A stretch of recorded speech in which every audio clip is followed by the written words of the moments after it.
Welcome to the first inaugural episode of Legends, Heroes, Time Machine, presented by Big O Tires of Tempe, Arizona. And I'm your host, Mike the Mauler Yellich, and my co-host, regional champion, jet ski champion, Adam Gruender. Adam's been around a long time. I met Adam from Jet Ski, Arizona. We became teammates in '88. Well, and that's kind of how we got this together. And then me and Adam went to one of this fun events, Run With Your Brung, and Adam had this concept. So, Adam, tell us a little bit about your concept, that why we're here. Yeah, good stuff. This is great. Great to have Bob on. Amazing time machine. The things that had happened in the early years of jet skiing, I looked over at Mike and I go, if we don't document this, it's going to disappear. And who are we going to ask about it? Is basically how it started.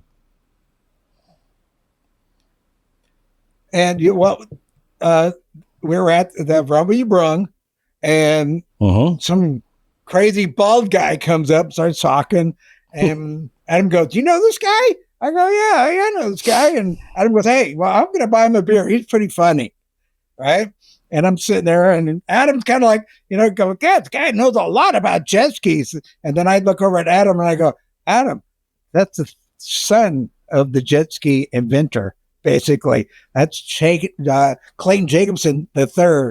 And Adam, that's how the show started." Adam said, "Man, we got to put all this information together." And like I said, with Adam's help and our help, we put this all together, and now we're here now, and we're about to interview the guy that marketed the first jet ski. And that's unreal. I mean, literally, with 1972, 73, and Bob Phares, just incredible stories. So I want to bring him to life. These guys deserve to know where the roots of the jet ski really started from. Like, Adam, how did you get involved with jet skis? I saw one in 1978 at Lake Saguaro, and Tony Garcia was on it, like I was telling you. And I go, "Man, that's some cool stuff." And I couldn't afford one. I wasn't even out of high school or anything. I actually got my first jet ski in '84. I bought it when I had a summer job, and I think it was $3,200. That's where it started for me. I bought a 440 and 80, and I think it was like $1,400, but it was used too. So, yeah. But hey, before we go on, we're going to do a commercial break, pay some bills, and then we'll be right back with you with Bob Phares. That guy made it all happen, and he was in the right place at the right time.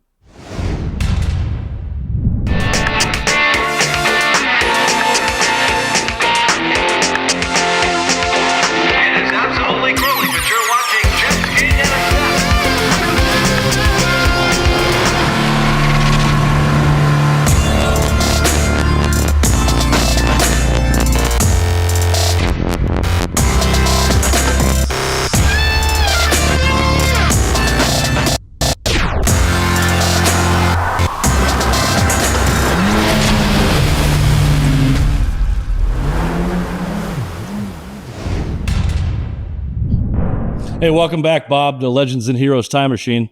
It's great having you on the show. Great. It's good to be here. Thanks for the invitation. It'll be a fun day. Well, hey, Bob, how you doing, buddy? I haven't seen you for a while. Yeah, it's been a bit. We'll get to see you next month. Yeah. Our annual get-together, the Jet Ski World Finals. I know what happens too. So what was the last time you rode? I rode about 3 days ago. I get out on the river quite a bit. That's awesome, dude. It's when you buy a jet ski, it's like buying your own gym. You don't need a gym membership. No, it's a constant workout. Well, I just want That's awesome. Welcome here with Adam. Adam's got a lot of great questions. You were the first marketing guy. You were at the right place at the right time. A lot of desire, opportunities, and like I said, you were picked to market the jet ski, let the public know about it, and it's just crazy. I'm talking to you, where as a little kid, I would have probably followed you around like a puppy dog. you know. But tell us a story about how you got involved in all that stuff. Oh, it was really quite by accident that I got involved with Kawasaki at all. I left IBM, and I just wanted to have a job. I went to work at Kawasaki in the parts department, pick parts. They moved me into the order department and everything. And so I just started working there in 1971. And it's kind of by accident that all of this came about. I mean, it was just kind of a coincidence of happening things. I mean, you probably want to know about the first time that I saw a jet ski or got involved with it. Before we get into that, tell us about this accessory sales person for Kawasaki motorcycles. I see the picture now. You're a model. Yeah, look at that guy. Who is that guy?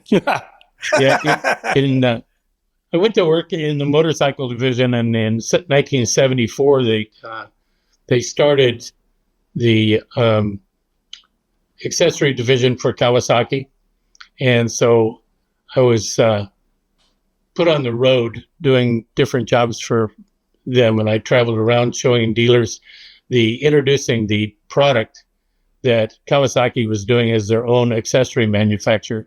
Until that time, all the motorcycle companies didn't make their own accessories. Rocky made them, and a lot of other race manufacturers made parts, but until then, they didn't have their own accessories. So they also put me in the catalog. So there I am wearing a leather jacket that I sold to dealers. Nice leather jacket. Looks about 200 miles an hour. I get dressed up. So now that we went to that, we saw what you did. Now you're involved with the jet skis now. And it says you're on the road, Easter vacation, Colorado with Bob McCord. You're marketing the jet skis all of a sudden. How'd that come? How'd that happen? Well, it was another thing that was quite by accident. Working in the parts department, we'd always take off and go to the Colorado River on any big weekend, living in Southern California. So Easter weekend came up. I grabbed my boat and a couple of friends, and Brad Southworth and some other friends, and I went to the California side of the Colorado River. And I got up on Saturday morning, stretching, having a cup of coffee, trying to wake up. And I hear this little buzz sound coming up the river and went past me. And I'm going, what the hell was that thing? Went up and around the corner of Echo Lodge, and I sat there and I was drinking my coffee, and I went over and I grabbed Brad and I said, you ever see this thing? I just went by on the water. So pretty soon I could hear it coming back through the canyon, coming back south. And so I saw this thing again. This guy was kneeling down on this little green thing going down the river, and I ran down on my boat and I got in it and I followed that ski to shore. When I got to shore, there was Norm Harris and Fred Tunstall and Bob McCord. And Fred Tunstall I already knew from Kawasaki. So right away I knew that something was going on. I went up and talked to them. They said, yeah, this is actually a top secret project. So we're doing it here. We're not even doing any of the work at Kawasaki headquarters. We have our own location in Santa Ana. So it was pretty interesting. And in talking to them, I said, well, these things are really neat. How do I get involved with it? Because I'd already been doing some testing on motorcycles at the time as they were developing the KX motorcycles. And they said, well, come by the place on Monday and we'll talk. So I got home and I talked to Steve Strickland about it, because Steve had worked for Kawasaki for a long time. He made commercials for him and was a writer in almost all the early Kawasaki commercials, and a really good friend of mine. And so Monday at noon, we went over to this other location that was top secret, and we went in and talked to Norm Harris, who was in charge of the jet ski testing, and Fred Tunstall was there, and Gordy Garant was there, and Bob McCord. And we started talking to them. They said, well, if you want to help us, then you can check them out on the weekends and do testing yourself and write up reports. So Steve and I jumped right into that. We checked out a ski from them the very next weekend.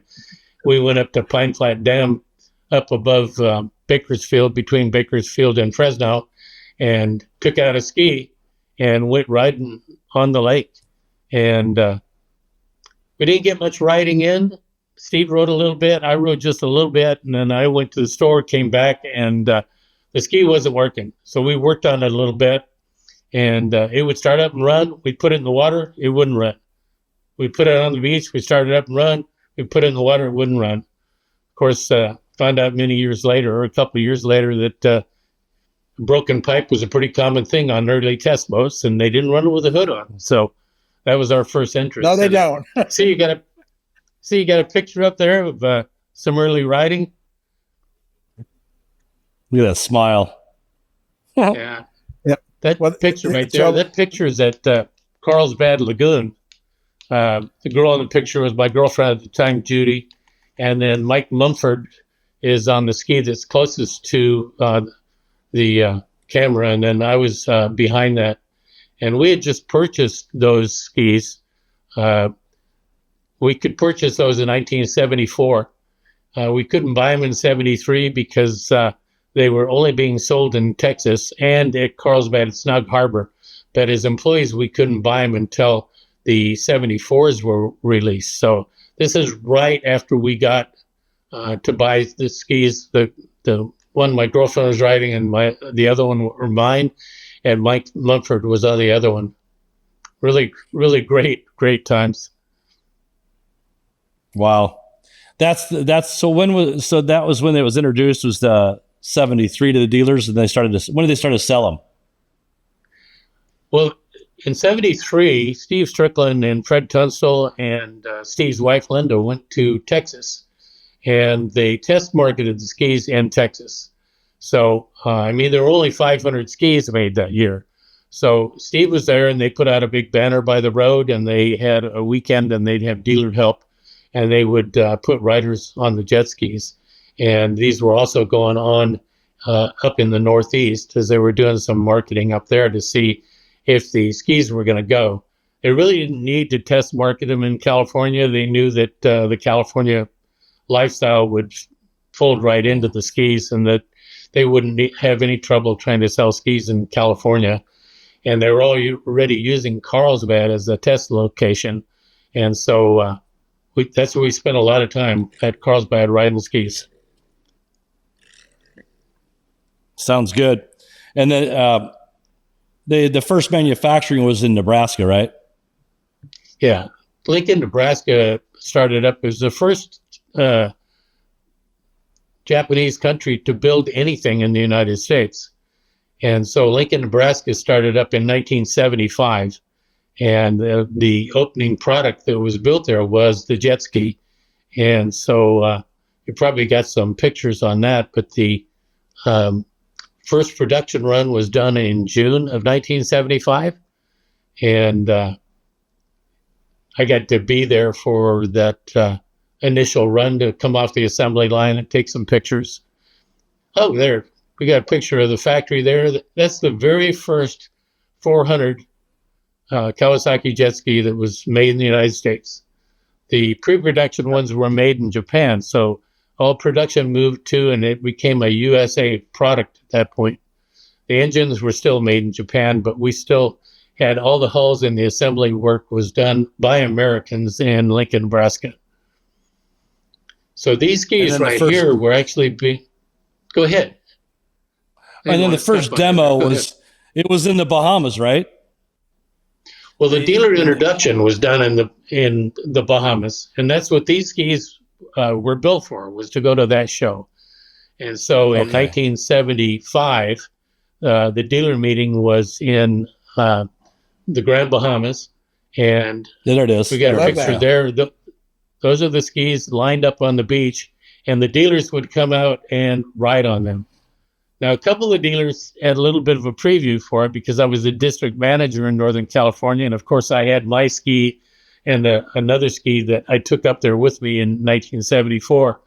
And so a couple of them got to ride, so they were ready and willing to grab that pen and put it to paper to put it in order and get those things going. Little side note on that, go ahead. Go. What did you say, Bob? Go ahead. I said, well, there's a little side note to that. One of the dealers that I worked with in Sacramento was John Dee's Kawasaki, and the mechanics at John Dee's was Larry Rippenkroger and Tony That Corey. name rings a bell. Couple of world champions. Larry was big into motocross racing, and he was determined to be a world champion motocross rider. And he went riding with us on Mother's Day in 1975, excuse me, and rode out on Folsom Lake and got a little taste of the jet ski. And Tony immediately took to it, and the rest of their part in the jet ski is also part of the history. So. Right on. Well, let's take a short commercial break. We'll be right back. Don't go away. We got Bob Phares, and we got all of his history of his the manufacturer of Kawasaki, his life, and we'll be right back, you guys. One of the best cost-effective ways to get into jet skiing is to simply get a Kawasaki 550 or 440. A great way to make it better and a little more rideable is stuff like our rear sponson, our front sponson, and a ride plate. You can even style it up with one of our handle poles or even the hood. This is just a great cost-effective way to enjoy jet skiing.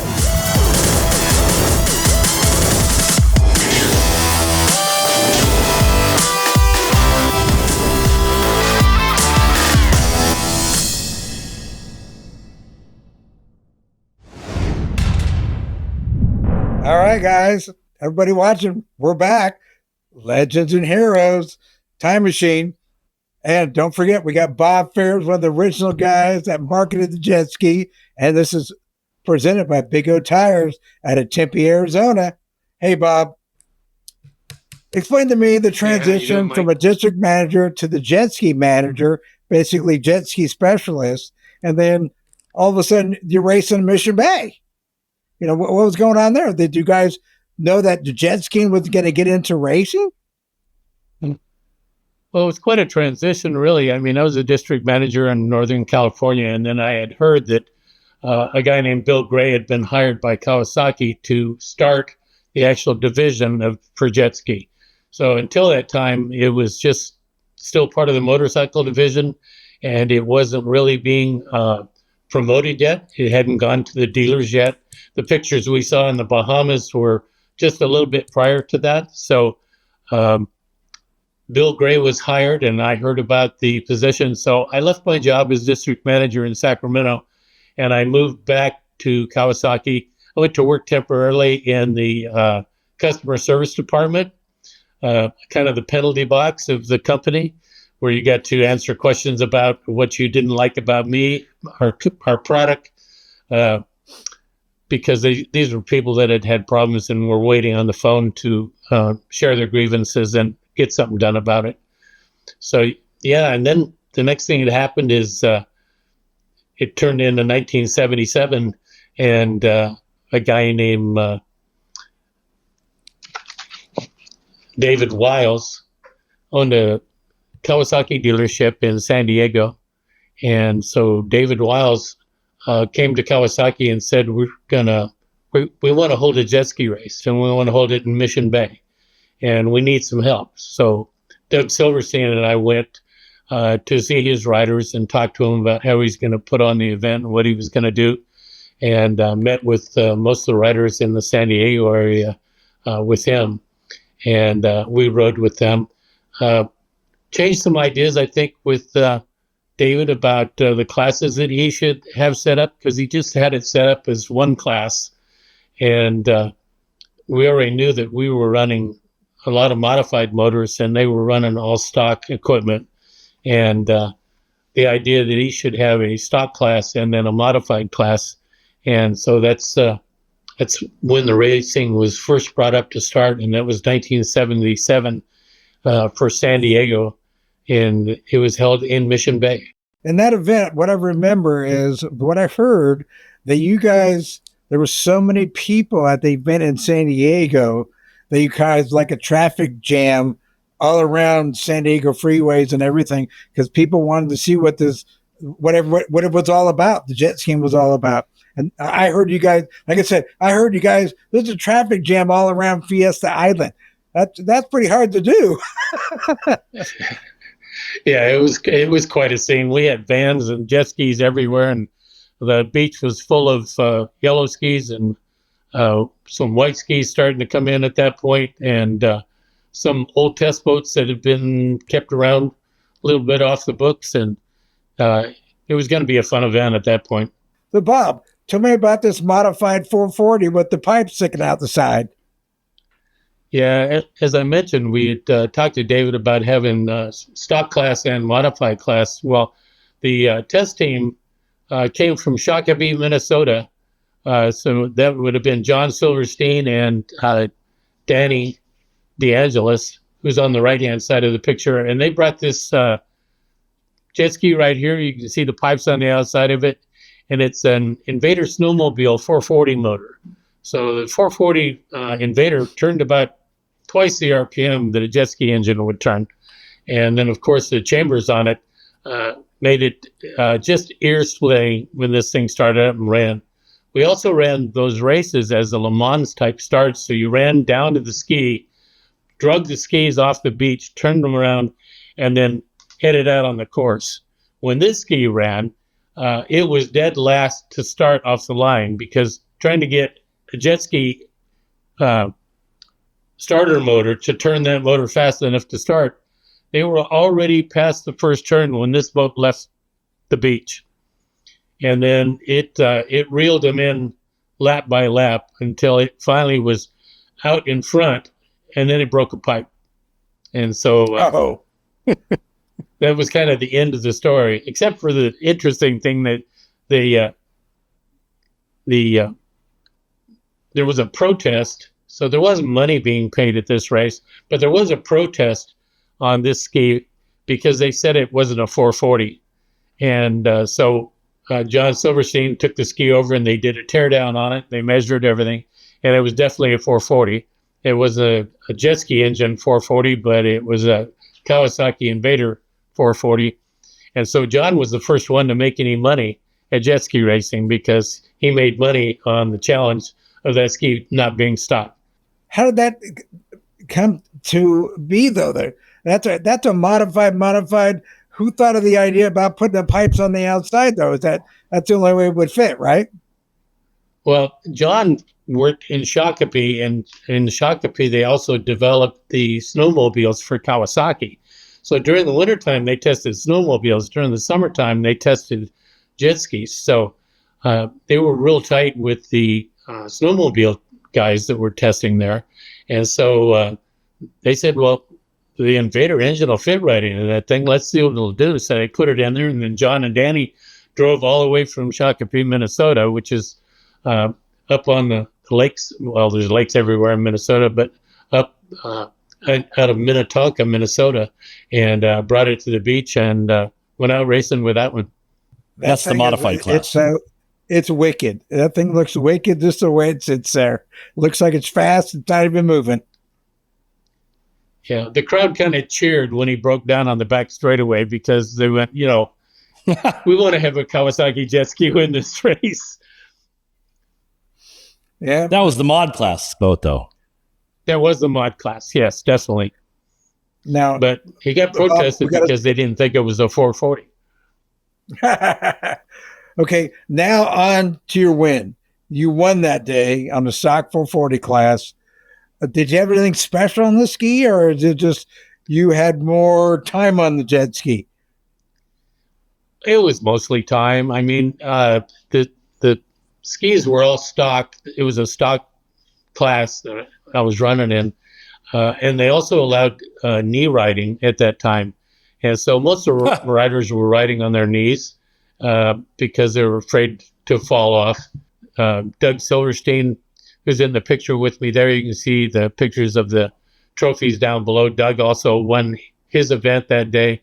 And the overall class winner was Jerry Richardson. They had he won the title of Mr. Jet Ski. And that was a combination of points of closed course, slalom, and freestyle, along with ski jump. So you got points in all of those classes. I only ran in the one class because I was a little bit busy doing the background of actually helping run the event. So it was a great day. We were lit at that race. We were so excited about it going on. I don't know if we've got another picture there we're going to roll to that is a picture of a group of us from Kawasaki that were celebrating as we were. Nope, didn't see that. Now that's you in a poster. Anyway, yeah. No, maybe it doesn't have it. But, doesn't look like I'm going to show it, but Bob McCord and his brother were in the picture, Steve Strickland, Doug Silverstein, one of the district managers, Bob Soplin, and myself. You could tell we were happy. We looked drunk happy, but we weren't drunk. We were just really, really happy. You were water happy. We were high on life at that point. Oh, absolutely. You were on the jet ski. Unbelievable. That's just unbelievable how it started. Yeah, and racing started.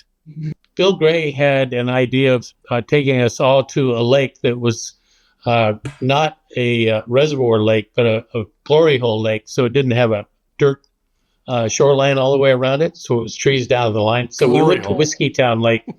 Yeah, we went to, it's a glory hole. So it just fills up to that hole and pours out in the dam instead of taking it out from underneath the lake. So anyway, we went to Whiskey Town Lake outside of Reading, beautiful lake. And we filmed there for a week, taking pictures of all the different things that were going on.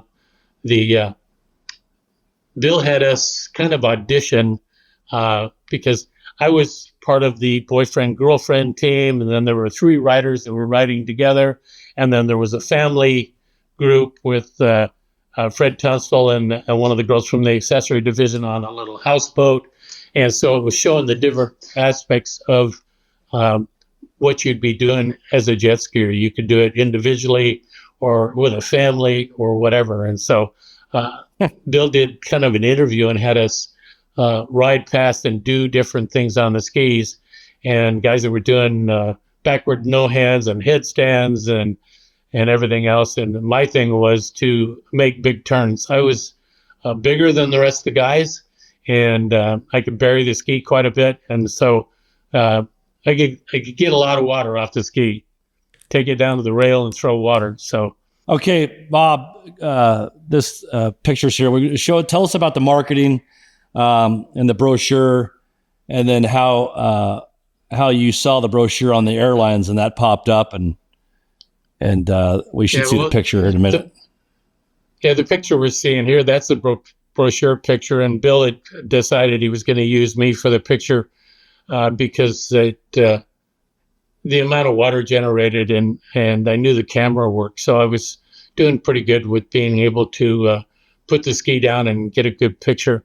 The other picture that comes up is kind of a really funny story because at that time we were traveling all around the country, and we had teams going to 52 different cities around the country. And I was the manager of the program. So this picture right here, I was always, twice a week, I was on an airplane flying around. So I board an airplane, and I don't even remember what city it was in, but my usual thing was get on the plane, sit down, pick out a seat by the window, pull out the flight magazine and look through it. And I was thumbing through the flight magazine, and I look, and there's this picture, and it goes, "That's you." And I go, "That's you." Shit, that is me. And then I closed the brochure, and I looked around like somebody's gonna see the brochure and recognize me. I mean, come on, really? And then I thought, okay, nobody's gonna recognize me. Nobody knows that's me. They don't even know what that thing is. So I opened it up and I go, "Holy shit, that's you." "Yeah, that's me." Awesome. Then Bob's like, check it out. Yeah. How many copies coming out by? Yeah. So this is the other picture from the brochure. Interesting thing was, I mean, the brochures and everything, those got handed out, and then there was posters, and the poster shot was more the first one that you saw. And we had those at all the boat shows and everything. Of course, we also had a girl that was there that was in a wet bathing suit. Most people remember that poster. And she was a Penthouse pet. And so when we went to boat shows, we had the team photo, this one that you're looking at right now. I had that photo. I had that flyer. And they had the picture of me turning, and then they had the picture of the girl in the wet bathing suit. So which one do you think we ran out of at the boat shows? The girl. The one with the girl in the wet bathing suit, right? The Penthouse girl. We had a lot of Bob posters left at the end of the year. So most of them wanted the team picture with Tracy Shelley in the front. The rest of the team back there, Doug Silverstein on the right-hand side in front of me, Terry Beatty on the left-hand side of the screen, and Randy Milligan. That's Terry Beatty. Wow. Terry Beatty and Randy Milligan on the back. The reason I'm standing behind Doug is during the scene where I was doing the poster shoot, the actual big turn, I would ride into a cove, make a turn, go back out, let the water settle, right into the cove, do a turn, let the water settle. We did this for like 3.5 hours. And then finally they said, okay, that's a wrap. And Fred Tunstall and the guys were in an aluminum boat. So I turned around and started out of the cove, and I went up into a headstand.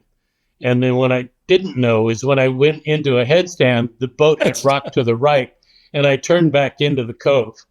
And so I started to feel that something was kind of wrong, started pulling my head up out of the tray, and I hit a rock embankment at full speed, right about 35 miles an hour, slid up the handle pole and ran into the rocks with my legs. And so I'm behind that ski there because I had bandages on my leg at that point. They taken all the rocks out of my legs. Okay. That makes sense then. That makes sense. Well, I got a small story behind that poster. I put that poster in my garage over above where my dad used to park. And my dad used to love coming home because that's what he would see.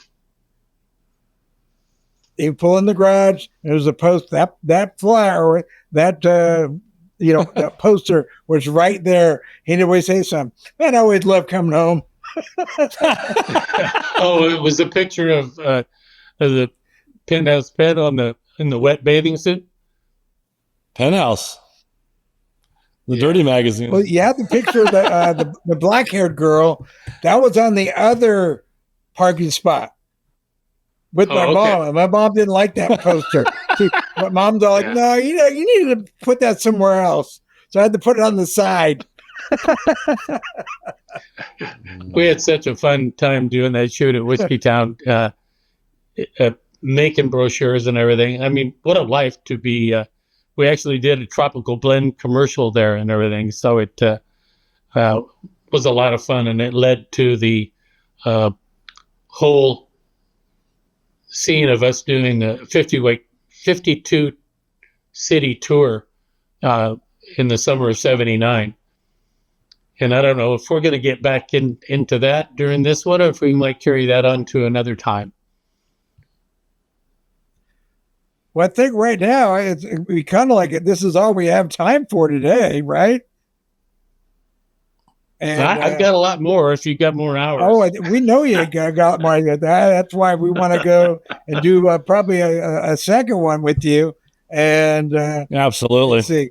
I mean, literally, we've gone down memory lane and barely even scratched anything, But I do want to thank you for being here, your patience, sharing your story is unbelievable. I mean, the airplane story by itself, like Adams is like, we're blown away by that because really, like you said, oh my God, that's me. I mean, I said it right there. What was your mind thinking would have happened though? That's me. Hollywood Bob. Yeah. It was. Yeah. Well, it's been an honor to be on board with you guys and talk about the old times and everything. It's quite a history of how it all came about, and I was really, really proud to be part of it. Well, thanks, Bob. What a pleasure. It's exactly your history of this is just exactly what Mike and I wanted to preserve and to let you explain it to us. I mean, literally, we've learned so much from you, and now we will continue down memory lane as we have you coming up for episode number 2 of the Legends and Heroes Time Machine. So we're really excited about that. Thank you, Bob. What a pleasure it's been helping us document the fantastic sport and the journey that you took, and look forward to hearing more of it in episode 2. Well, thank you guys very much for having me on board. It was a lot of fun times, and good memories. So we'll be seeing you the next time. All right, Bob. Thanks again. And I appreciate everything you've done for all the jet skiing. We're going to be right back for the closing thoughts of Legends and Heroes Time Machine. Elevate your event to new heights with R&R Productions, a proud media partner. From captivating visuals to immersive coverage, we specialize in bringing your moments to life with unparalleled creativity and expertise.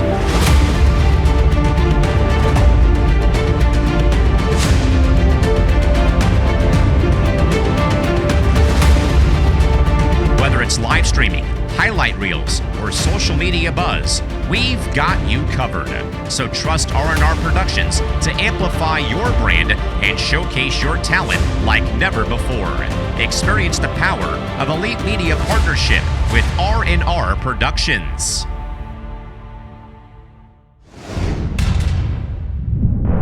Hey, welcome back, guys. The Legends and Heroes Time Machine. Me, Adam, and Mike Yellich. That was amazing with Bob Phares. We have a lot more to probably get into in the next episode. Mike, what's your take on it? Well, Bob just told us so much of the history of how the jet ski started. And I know there's tremendous stories with the other riders that he talked about too. Doug and the whole Silverstein family. I mean, everybody. I'm just excited because, I started riding jet skis in '80, and I made a name for myself with these jet skis. So I really get that. I love hearing all the stories. I mean, I love the story with Bob seeing himself, flying, and all of a sudden he's in a magazine. So I love those kind of stories, and that's what we're trying to bring back the history of everybody. So, I mean, what'd you get from it, Adam? I will be talking with Bob, and all of a sudden something else will pop up. I'm like, holy cow, like Bruce Jenner and then Silverstein. I'm like, people need to hear this. They don't even know a thing about this. No, I'm excited that we're doing this. I want to thank everybody for being here. Just that we're so excited. It's unbelievable. I've known you since '88, and you've always been a good guy, straightforward, cookie cutter type of guy. It's like me. We live off-road, we live jet skiing, and you got a lot of off-road heroes yourself. So, till next time, I want to thank Big O Tire for being here out of Tempe. Also our media partners, TJ TV and R&R Productions, back at the Heroes and Legends Time Machine. And just want to welcome everybody back for session number 2. Yeah. This is just a kick up from what you started years ago with Throttle Junkies, TV. Well, like I said, till next time, everybody, we'll see you, and just be safe. That's all I can tell you. But you got to get out there and have fun. Get off the couch.